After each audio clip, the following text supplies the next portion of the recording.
Muhammad Ali. Muhammad Ali wasn't just a heavyweight, he was a movement. And that movement often started with the Ali Shuffle, a flashy, rapid-fire foot tap that looked like showboating. But it was more than that. It was psychological warfare. Opponents froze, fans exploded, and before the shuffle even ended, Ali was already halfway into a jab. That jab, not your standard textbook jab. Ali used what's called the flicker jab, a loose, snapping motion that didn't look powerful, but it was fast enough to disrupt rhythm and sharp enough to bloody faces. He'd throw it with barely any telegraph, sometimes even backing up while landing it. It wasn't meant to knock you out, it was meant to break your will. But his most infamous trick? The rope-a-dope. In the later rounds, Ali would lean back on the ropes and let his opponent punch themselves into exhaustion. It looked suicidal, but Ali had the defensive instincts and chin to survive the storm. And once the gas tank of his opponent hit zero, Ali would spring off the ropes and unload counters with surgical accuracy. Together, these moves weren't just signature, they were revolutionary. Ali didn't fight like a heavyweight, he moved like a welterweight, thought like a genius, and danced like poetry in motion. Mike Tyson. Mike Tyson wasn't just power, he was pressure, relentless, explosive, and terrifyingly precise. And it all started with the peekaboo stance. Gloves high, elbows tight, and head constantly moving. Developed under Cus D'Amato, this style wasn't passive defense, it was offense disguised as defense. Tyson would slip left, then slip right, crouch low, and explode upward, all while charging forward like a tank on rocket fuel. That head movement wasn't random. And then came the Tyson combo, the signature move that haunted every opponent's nightmares. Left hook to the body, right uppercut to the head. He'd torque his entire body into it, using his legs to generate absurd power from short range. It wasn't just a punch sequence, it was a systemized demolition plan. He'd force your guard down with body shots, then crack you up top with an uppercut that could ruin your week. What made Tyson special wasn't just the knockouts, it was the calculated chaos. He used movement, timing, and angles better than most heavyweights ever dared to. And once he got inside, the fight wasn't going to last long. Floyd Mayweather. Floyd Mayweather's signature wasn't raw aggression, it was control. Clinical, almost surgical control, over distance, rhythm, and every inch of the ring. His entire style revolved around the Philly shell defense, a shoulder-high, low lead hand stance that made him an incredibly hard target to hit clean. From this position, he mastered the pull counter, his most iconic move. Here's how it worked. He'd bait the jab by slightly leaning forward, giving his opponent a false sense of range. The moment they committed, Mayweather would pull back just enough to make the punch miss by millimeters, then snap back with a laser-accurate straight right to the face. It was high risk if done wrong, but Floyd made it look effortless. And then there's the check hook, the move that spun Ricky Hatton into the turnbuckle. As an opponent rushed in, Mayweather would pivot on his back foot while whipping a tight left hook across their jaw. It wasn't always thrown with knockout power, but with timing and angle, it was deadly. Mayweather didn't rely on volume or brute strength. His signature moves were all about precision, anticipation, and punishing mistakes. In 50 fights, nobody figured him out, and that's not luck, that's mastery. Manny Pacquiao. Manny Pacquiao didn't just hit hard, he hit from angles you didn't even know existed. As a southpaw with blistering speed and relentless energy, his entire game was built on chaos with precision. And the centerpiece of that chaos? The lead straight left hand. Pacquiao would it was timed to perfection. He'd feint punch with his whole body. The moment you tried to counter, he was already gone. Or worse, still punching. Then came the flurry, a machine gun sequence of punches thrown in rapid succession. Right hook, left straight, uppercut, another left. It didn't matter what landed. What mattered was the pressure. Pacquiao would overwhelm opponents with sheer volume, mixing levels and angles so fast that defense became a fantasy. And let's not forget his footwork. Pacquiao wouldn't stand still after a combo. He'd bounce out, pivot to your blind side, and hit you again, all within seconds. His signature wasn't a single move, it was movement itself, relentless, unpredictable, and unstoppable. Oscar De La Hoya. Oscar De La Hoya was called the Golden Boy, but his style was pure grit wrapped in gold, sharp, disciplined, and devastating when he found his rhythm. At the center of his arsenal was one of the most technically perfect left hooks in boxing history. This wasn't just a punch, it was a weapon. Fast, tight, and explosive, De La Hoya could launch it off a jab, out of a slip, or even mid-combination. If you dropped your right hand for even a split second, he'd make you pay. That left hook won him fights and won him fans, and it was often the exclamation point to his combos. But before the hook came the jab, a tool De La Hoya used to control both distance and tempo. He wasn't flashy about it, but his jab was quick, accurate, and constant. It forced opponents to stay at his preferred range, setting up everything that followed. And when opponents tried to fire back, that's when De La Hoya would sneak in the straight right counter, a quick snap down the middle, often catching foes mid-punch. He didn't just fight, he calculated. Oscar's signature moves blended fundamentals with elite athleticism. He didn't brawl, he dissected, with timing, footwork, and a hook that could end your night in one clean shot. Canelo Alvarez. Canelo Alvarez is the embodiment of modern Mexican boxing. Aggressive, technical, and brutally efficient. And if there's one move that defines his highlight reels, it's the left hook to the liver. Canelo doesn't just throw this shot, he sets it up with surgical precision. He'll feint high or throw a looping right hand to draw your guard up, then dig a vicious hook right under your ribs. It's not flashy,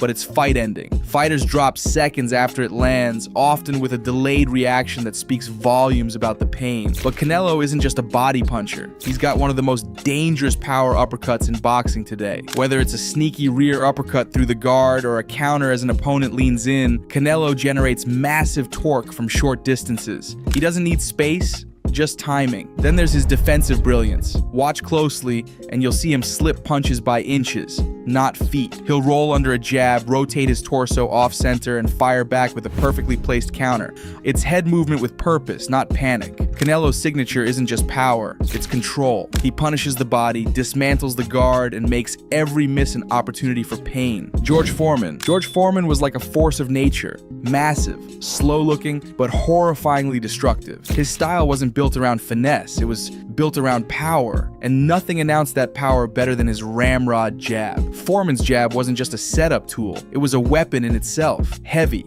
thudding, and able to knock opponents off balance. Most fighters use a jab to probe. Foreman used it to punish. It disrupted rhythm, closed distance, and set up what everyone feared most, the right hand. That clubbing right hand was pure devastation. Unlike traditional straight punches, Foreman's right hand often came down in a slightly arcing motion, almost like he was swinging a sledgehammer. It wasn't always fast, but it didn't need to be. It crushed guards, broke through blocks, and left damage every time it landed. Just ask Joe Frazier, who was dropped 6 times in one fight. And while Foreman wasn't known for defense early in his career, his second run, the comeback Foreman, introduced a new element, the cross-arm guard. Forearms crossed in front of his body, absorbing punches with brute strength and patience. It allowed him to conserve energy, wait out opponents, and pick his moments to unleash hell. Foreman didn't box, he broke people. His signature moves weren't flashy, they were final. Julio Cesar Chavez. Julio Cesar Chavez wasn't just a legend, he was a machine built for forward motion. Known for his granite chin, endless cardio, and relentless approach, Chavez's game revolved around one devastating weapon, the left hook to the body. This wasn't just a textbook body shot, it was an art form. Chavez would stalk his opponent,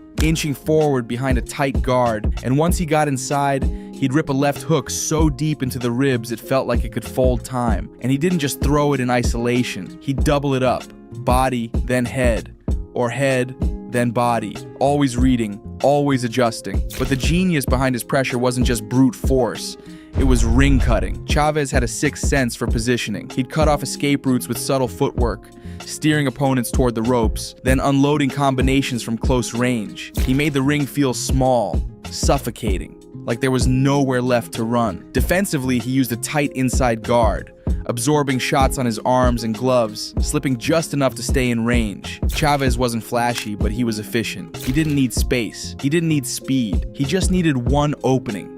And when he found it, he tore the body down until the rest followed. Roy Jones Jr. Roy Jones Jr. was a glitch in the boxing matrix. He broke every rule, violated every textbook, and somehow made it all work beautifully. His signature? The lead left hook, thrown from his hip, without a traditional setup, and faster than most fighters could blink. Jones didn't need a jab to set it up. He'd stand square, hands down, and suddenly explode with a whipping lead hook that curved around guards and sent heads snapping sideways. Sometimes he'd throw it while backing up. Sometimes he'd leap in from out of range, always with speed, always with power. Then there were the no-look punches, part mind game, part showmanship, and all reflex. Jones would feint with his eyes, look away, then fire off a lightning shot, often landing clean before his opponent even realized the bait was real. It wasn't just about trolling, it was about rhythm disruption. When a guy like Roy made you hesitate for even a second, he'd already landed 3 punches. But the real magic? His reflex counters.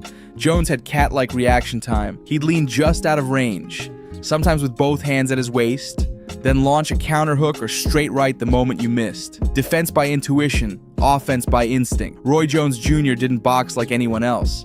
He boxed like he was from the future. Sugar Ray Leonard. Sugar Ray Leonard was the perfect mix of speed, smarts, and showmanship. He could box with the best of them, but when it came time to steal a round or steal the spotlight, he had a signature move that never failed, the combo flurry. This wasn't just throwing punches fast, it was a calculated blitz. Leonard would unleash 5, 6, even 10 punches in a rapid burst. Hooks, uppercuts, body shots, all thrown with speed, precision, and just enough flash to make the crowd roar and the judges take notice. These flurries often came at the end of rounds, designed to swing momentum and leave a lasting impression. But Leonard wasn't reckless. He was a master at setting traps with his pull counter jab. He'd bait you in by leaning just inside range, hands loose, chin exposed, like he was asking to be hit. Then, the moment you reached for him, he'd step back and snap a crisp jab or right hand right into your face. It was clean, quick, and humiliating. And once he had you reacting, he'd pivot. That was his secret sauce. Angle pivots. Leonard wouldn't just stand and trade. He'd finish a combo and sidestep to the left or right, creating a new attack lane while you were still squared up. It was elegant footwork mixed with violent intent. Sugar Ray Leonard's signature wasn't just speed, it was knowing exactly when to use it. Deontay Wilder. Deontay Wilder doesn't need to outbox you. He just needs 1 second and 1 punch. His signature move? The long straight right hand. It's not just powerful, it's one of the most destructive weapons in boxing history. Over 40 knockouts, and almost all of them delivered courtesy of that 1 punch. Wilder uses his height and absurd 83-inch reach to set it up. He'll paw with a slow jab or flick his lead hand as a distraction, keeping you just outside your comfort zone. Then, without warning, he steps in and launches the straight right, full extension, full power, often from angles that seem impossible for his frame. It doesn't even need to land clean. If it touches you, you're going down. One of his favorite setups is the step back reset. He lets opponents think they're closing the distance, then subtly leans or steps back, pulling them forward, right into the path of the right hand. It's bait, and most fighters fall for it. What makes Wilder unique is his ability to knock you out even when he's losing. He doesn't need rhythm. He doesn't need rounds. His KO trigger is always cocked. He can throw the right hand from awkward positions even while backing up or off balance, and still end the fight instantly. Deontay Wilder's signature isn't technique, it's raw, terrifying power, the kind that makes opponents rethink their career. Gennady Golovkin. Gennady Triple G Golovkin doesn't just hunt opponents, he herds them. His entire game is built around ring control, and no one cuts off the ring better. He moves with subtle, deliberate footwork, taking away escape angles until his opponent has nowhere to go but back, or into a punch. And that punch? Often, it's not a hook or a cross. It's the power jab. Triple G's jab isn't a measuring stick, it's a weapon. Thrown like a cross, it snaps heads back, breaks rhythm, and sets up bigger shots. It's rare to see a middleweight jab carry knockout intent, but Golovkin's does. He lands it at a high percentage and with terrifying consistency. Once he's closed the distance, he unleashes the shovel hook to the body, a hybrid punch that's halfway between an uppercut and a hook, aimed right under the ribs. He'll dig it in while keeping his chin tucked and feet planted, generating brutal force from minimal space. It's the kind of punch that doesn't look flashy but takes the wind out of you instantly. Triple G's signature moves aren't about speed or trickery, they're about fundamentals done with absolute precision and crushing power. Every punch has purpose, every step is calculated, and once he traps you, it's not if, it's when. Tyson Fury. Tyson Fury is an anomaly. A 6'9" heavyweight who moves like a middleweight and thinks like a chess master. His entire style is built around deception, and his signature weapon isn't even a punch. It's the feint. Fury throws more feints than most fighters throw actual punches. Shoulder feints, foot feints, head dips, all designed to freeze his opponent, create openings, and keep them guessing. He's constantly shifting his rhythm, making it almost impossible to time him. One moment he's flicking a jab, the next he's switching stances mid-combo. At range, he uses lead hand control, pawing and touching his opponent's glove, not to land damage but to blind them and set traps. From that touch, he can parry a jab, loop a hook around it, or suddenly pull back and counter with a straight right. It's high-level, cerebral boxing, and Fury makes it look easy. But what really surprises opponents is his sneaky uppercut, especially in close. Despite his size, Fury loves to fight on the inside. He leans on you, uses his weight to wear you down, then pops an uppercut out of nowhere, like the one that sent Dillian White into orbit. It's short, sharp, and completely unexpected. Tyson Fury's signature is unpredictability. He doesn't just outfight you, he outthinks you. And by the time you figure him out, you're already on the canvas. Rocky Marciano. Rocky Marciano didn't care if you were taller, faster, or more skilled. He was going to walk you down and break you, piece by piece. His entire style was built around raw aggression, granite toughness, and one legendary punch, the Suzy Q. That was his nickname for his overhand right, a looping, brutal punch that came down like a hammer from above. It didn't travel fast, but it was perfectly timed and thrown with bad intentions. It's the same punch that ended Jersey Joe Walcott's title reign, one of the most iconic one-punch knockouts in heavyweight history. Marciano was smaller than most of his opponents, just 5'10" in an era of giants, so he mastered the art of inside mauling. He'd close the distance, bury his head in your chest, and throw short, thudding punches to the ribs, shoulders, and arms. Everything hurt. He didn't just wear down your chin, he wore down your entire body. And when he got rolling, the looping haymakers would come in waves, wild hooks, both hands swinging with full force, sometimes off balance, often off angle, but always dangerous. He didn't throw for points, he threw for damage. Marciano's signature wasn't polish, it was pressure. He was relentless, awkward, and overwhelmingly powerful. A one-man storm who left destruction in his wake. Joe Frazier. Joe Frazier didn't just bring heat, he was the heat. Every round, every second, he moved forward with one goal, to drag you into a war. His foundation? A deep crouch stance, always pressuring, always moving. Built for close-range destruction. Frazier was a master of the bob and weave, slipping punches low, staying just outside of danger, and exploding up with counters. His head never stopped moving. He wasn't running. He was stalking, rolling under jabs, ducking crosses, and closing the gap inch by inch. It wasn't fancy. It was functional, and it worked. Once inside, everything funneled toward his signature, the smoking left hook. It was compact, it was fast, and it was lethal. Frazier threw it with his entire body, shifting his weight from the crouch into a short, violent turn of the hips. It was the punch that dropped Muhammad Ali in the fight of the century, the kind of punch that didn't just knock you down, it took something from you. He'd work the body with relentless hooks and uppercuts, then pivot slightly to find an angle and unleash that left hook upstairs, over and over, like a furnace that never cooled off. Joe Frazier didn't box from the outside. He lived in the fire, and his signature style was simple. Get close, stay close, and break you down with that left hand until there was nothing left to hit. That's it for the video, guys, but if you want to see more of these kinds of videos, make sure to subscribe. Thanks for watching.